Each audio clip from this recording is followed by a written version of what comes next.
Good morning, Alex and friends. I'm Grace. Today is Saturday, October 18th, 2025, and you're listening to Alex's News.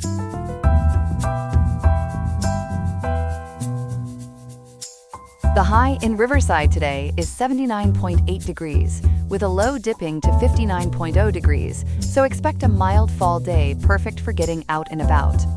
Coming up, we'll examine the reasons Capitol Police officers are protecting Congress without receiving their paychecks, and unpack California's decision to roll back welfare data sharing rules in response to pressure from the federal government. Plus, other stories on national developments and local impacts. All this and more coming up on Alex's News. Stay tuned.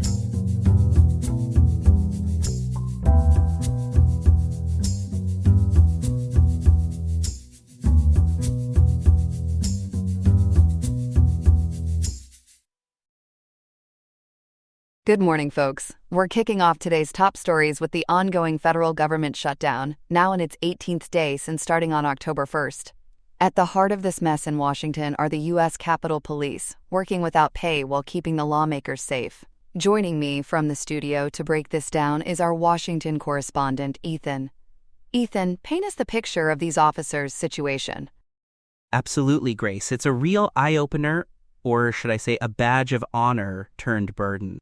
According to NPR's in-depth coverage from today, October 18th, reported by Sam Gringlas as part of their special series on the 2025 government shutdown, the U.S. Capitol Police force, over 2,000 strong, is right in the crosshairs.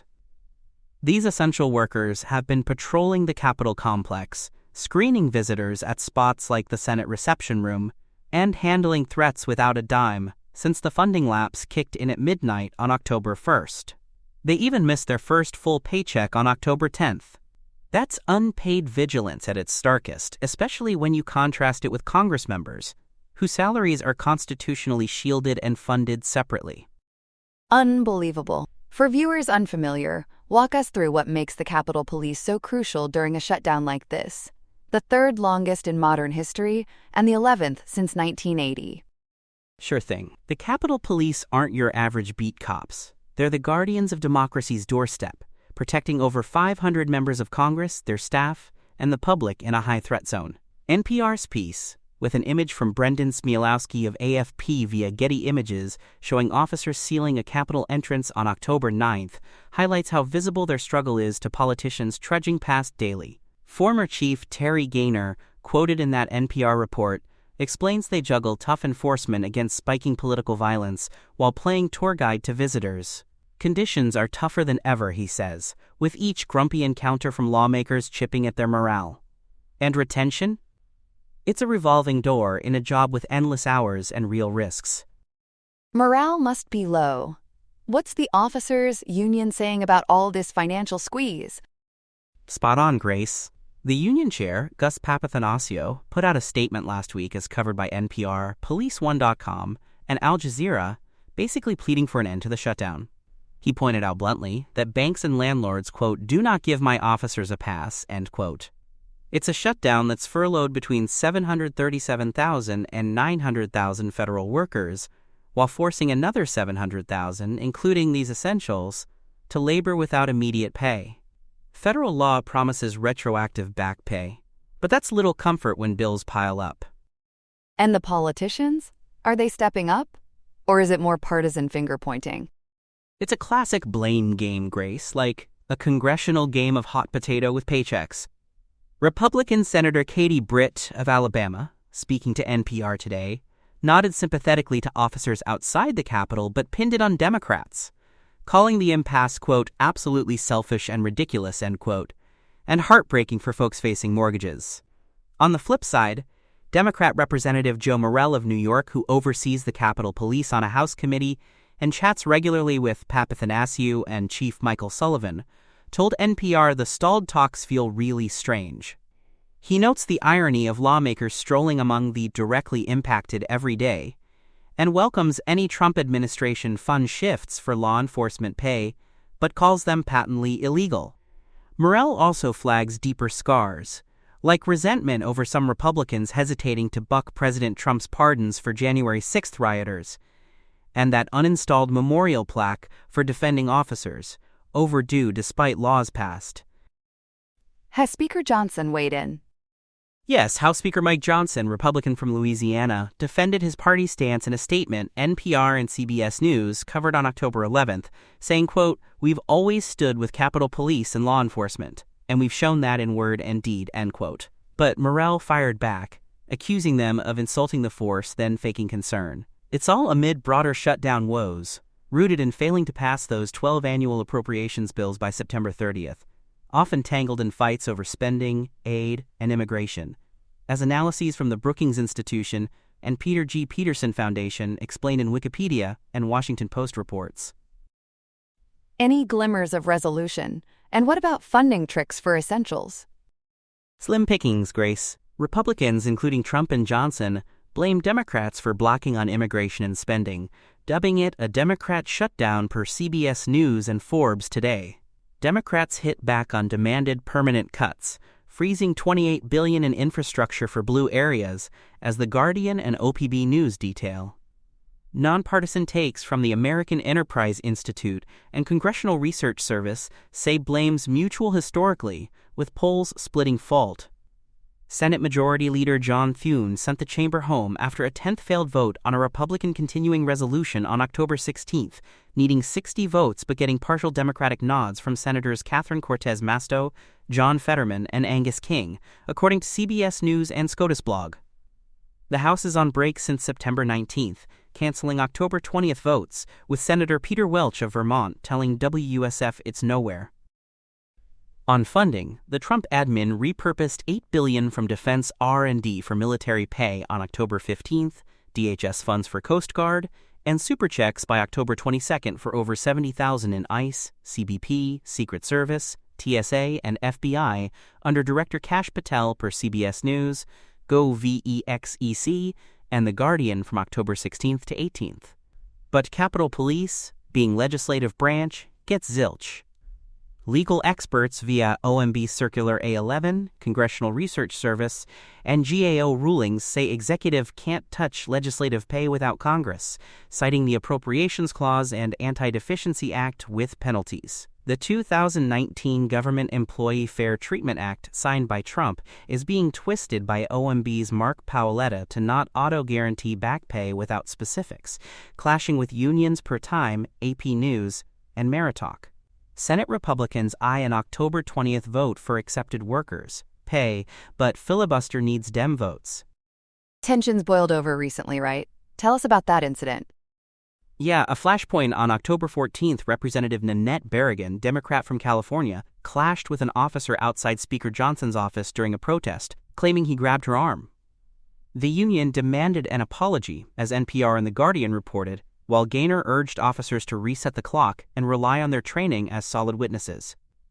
NPR's own coverage ties this to surging threats against officials, making the job more perilous. How are the officers holding up, and what's the bigger ripple? When NPR asked a group, they said they're coping for now, but one warned, quote, "Give it a month, maybe not," end quote. Reports from Al Jazeera, Police Chief Magazine, and YouTube union clips warn prolonged shutdowns tank morale and readiness amid threats. Nationally, Social Security and Medicare chug on, but NIH, CDC curtail. Supreme Court closes to public by October 19th, Judiciary by 20th per SCOTUS blog, and AHA.org. SHRM.org and USAFacts.org note it weakens security and recruitment, with Capitol officers bearing emotional loads from January 6th snubs. A poignant reminder of the human cost. Thanks for that thorough rundown, Ethan. My pleasure, Grace. Good morning, folks. As we wrap up our morning headlines with Story 2 of 2, we're diving into a heated clash between California and the federal government over protecting sensitive data for food assistance programs. Joining me now from the studio to break it all down is our state politics reporter, Chloe. Chloe, this seems like another chapter in the ongoing tug-of-war between Sacramento and Washington. What sparked this latest battle? Absolutely, Grace. At the heart of it is the Trump administration's push through the U.S. Department of Agriculture to gather massive amounts of personal info from states on supplemental nutrition assistance program recipients. Here in California, that's our CalFresh program, which helps about 5 million people put food on the table, especially since over 20% of Californians face food insecurity. The feds demanded names, addresses, social security numbers, birth dates, benefit amounts, and even transaction records back to January 1, 2020. According to reporting from the Los Angeles Times, they framed it as fighting waste and fraud. But critics say it's a sneaky way to fuel immigration crackdowns. That sounds alarming. Can you explain what CalFresh is for anyone not familiar, and why this data grab has folks worried about privacy? Sure, Grace. CalFresh is basically California's version of SNAP, a federal lifeline that provides monthly benefits via an electronic card for buying groceries at stores, farmers markets, and more. It's crucial for low-income families, seniors, and even college students, though barriers like long applications mean 2 million eligible people aren't enrolled. The worry stems from a prior incident in June 2025, where federal officials shared Medicaid or Medi-Cal data here with the Department of Homeland Security for so-called fraud checks. Governor Newsom called that a dangerous violation of privacy, as covered by the San Francisco Chronicle and LAist. Privacy groups like the ACLU and Electronic Frontier Foundation fear this SNAP request could build a mass database for mass deportations, especially with Trump's over 210 executive orders this year, targeting immigration per AP News.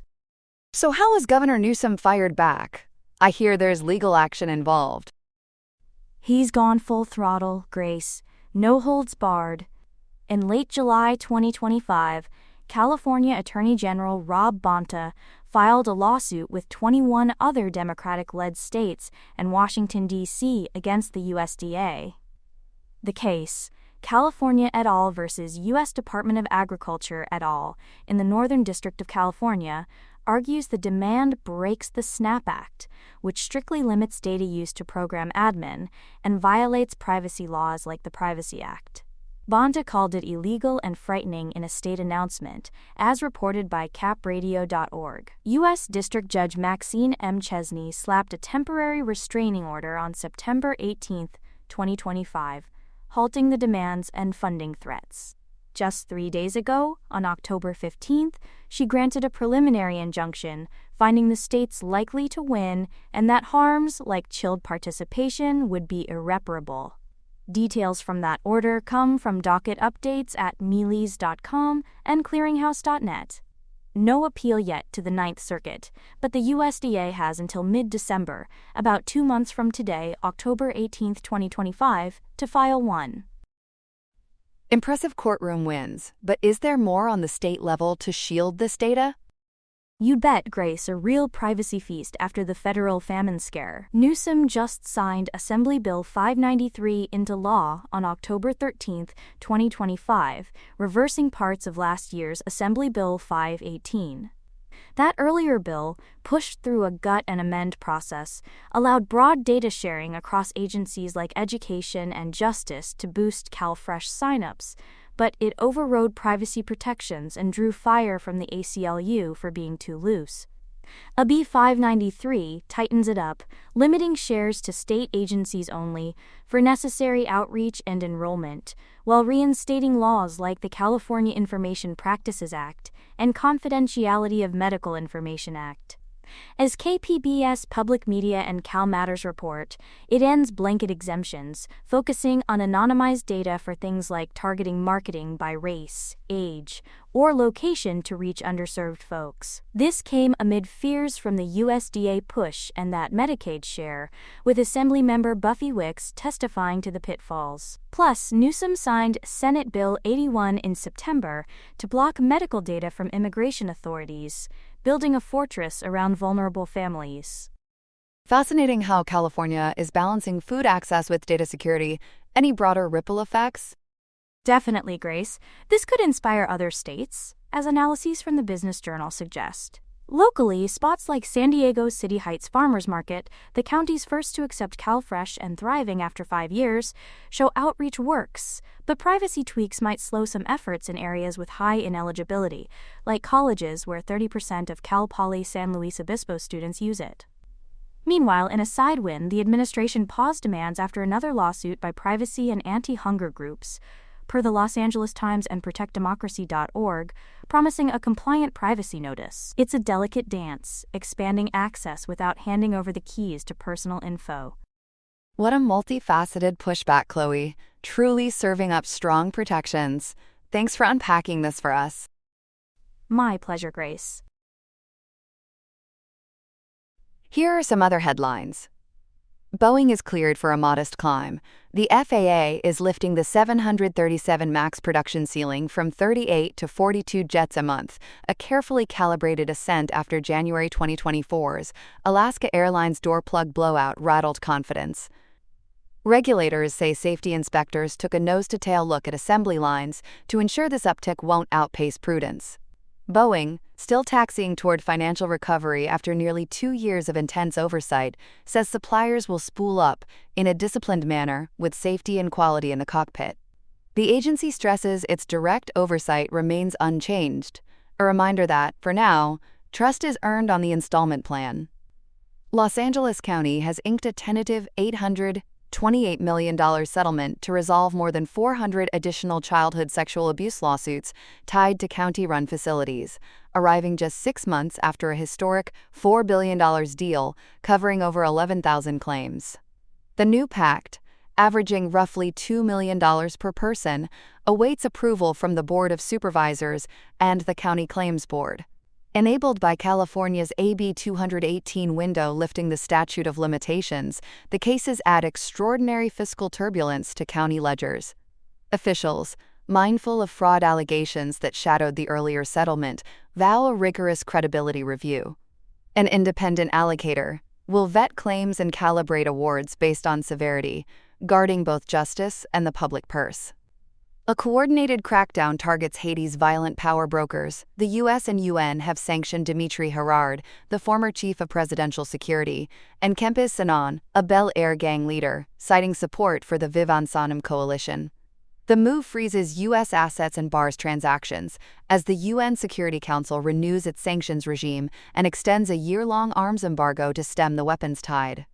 With gangs estimated to control 90% of Port-au-Prince, Herard is accused of facilitating arms trafficking, even as he oversaw palace security during the 2021 assassination of President Jovenel Moïse, while Sanan allegedly helped consolidate the coalition's grip. Haiti's envoy called sanctions a deterrent instrument, even if results have been a mixed chorus. In Doha, diplomats are trying to turn border fire into ceasefire. Delegations from Afghanistan and Pakistan, led by Taliban Defense Minister Mullah Muhammad Yaqub and Pakistan's Defense Minister Khawaja Asif, are holding Qatari-mediated crisis talks after deadly clashes killed dozens and wounded hundreds. A fragile 48-hour truce was stretched for diplomacy, but reports noted Pakistani airstrikes in Afghanistan's Paktika province after the initial ceasefire expired Friday evening. Islamabad accuses Kabul of harboring militants. The Taliban denies it. The goal now: de-escalate the worst rift in years, stop cross-border violence, and build a framework to keep a skirmish from snowballing into a wider war. California is building the bureaucratic backbone for reparations. Governor Gavin Newsom signed SB 518, creating a bureau for descendants of American slavery inside the Civil Rights Department. The agency will verify eligibility for future reparative initiatives, with divisions for genealogy, outreach, and legal affairs, moving from study hall to roll call. Advocates cheered the step, with attorney Lisa Holder calling it historic, even as Newsom vetoed 5 related bills, including proposals for preferential college admissions and a first-time homebuyer fund, citing fiscal and legal headwinds and, in some cases, redundancy. Authored by State Senator Akilah Weber Pearson, the blueprint is set. Applications, though, may be years down the road. That's all we have for now. Today's episode was made by Alexander King with Claude Sonnet 4.0, Gemini Pro 2.5, Gemini Flash 2.5, and Google Cloud Text-to-Speech. I hope you have a great day. I'll see you tomorrow, Alex.